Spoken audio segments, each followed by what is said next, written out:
Automatic ಕಾಲ್ recording ಕಚ್ಚಡ ಮೊಬೈಲ್ದಲ್ಲಿ ಹೇಗೆ on ಮಾಡೋದಂತ ನಾ ಈ ವಿಡಿಯೋದಲ್ಲಿ ತಿಳಿಸ್ಕೊಡ್ತೀನಿ ಬನ್ನಿ.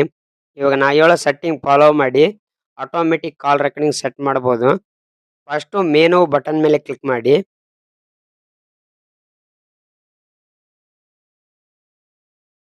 ಇವಾಗ ತೆಳಗಡೆ ಮೂವ್ ಮಾಡಿ, ಮತ್ತೆ ಮೂವ್ ಮಾಡಿ, ಸೆಟ್ಟಿಂಗ್ಸ್ ಬರೋ ತನಕ ಮೂವ್ ಮಾಡಿ. ಇವಾಗ ಸೆಟ್ಟಿಂಗ್ಸ್ ಬಂತಲ್ಲ, ಇಲ್ಲಿ ಓಕೆ ಮೇಲೆ ಕ್ಲಿಕ್ ಮಾಡಿ. ಕೆಳಗಡೆ ಮೂವ್ ಮಾಡಿ, ಕಾಲ್ ಸೆಟ್ಟಿಂಗ್ಸ್ ಸೆಲೆಕ್ಟ್ ಮಾಡಿ ಓಕೆ ಮೇಲೆ ಕ್ಲಿಕ್ ಮಾಡಿ. ಇವಾಗ ಕೆಳಗಡೆ ಮೂವ್ ಮಾಡಿ, ಅದರ್ಸ್ ಸೆಲೆಕ್ಟ್ ಮಾಡಿ ಓಕೆ ಮೇಲೆ ಕ್ಲಿಕ್ ಮಾಡಿ. ಇವಾಗ ಕೆಳಗಡೆ ಮೂವ್ ಮಾಡಿ, ಇಲ್ಲಿ ಆಟೋ ರೆಕಾರ್ಡಿಂಗ್ ವಾಯ್ಸ್ ಅಂತಿದೆಯಲ್ಲ, ಇಲ್ಲಿ ಸೆಲೆಕ್ಟ್ ಮೇಲೆ ಕ್ಲಿಕ್ ಮಾಡಿ. ಸೆಲೆಕ್ಟ್ ಮೇಲೆ ಕ್ಲಿಕ್ ಮಾಡಿದಾಗ ಅಲ್ಲಿ ಒಂದು ಮಾರ್ಕ್ ಬೇಕು ನೋಡಿ, ರೈಟ್ ಮಾರ್ಕ್. ಈ ತರ ರೈಟ್ ಮಾರ್ಕ್ ಕುಂತಂದ್ರೆ ಆಟೋಮೆಟಿಕ್ ರೆಕಾರ್ಡಿಂಗ್ ಸೆಲೆಕ್ಟ್ ಆಗಿರ್ತದೆ. ಇವಾಗ ಕಟ್ ಮಾಡಿ ಕಾಲ್ ಮಾಡಿ ಚೆಕ್ ಮಾಡಿ ರೆಕಾರ್ಡಿಂಗ್ ಆಗುತ್ತೆ. ರೆಕಾರ್ಡಿಂಗ್ ಆಗ್ಬೇಕಂದ್ರೆ ಕಂಪಲ್ಸರಿ ಮೆಮರಿ ಕಾರ್ಡ್ ಬೇಕು.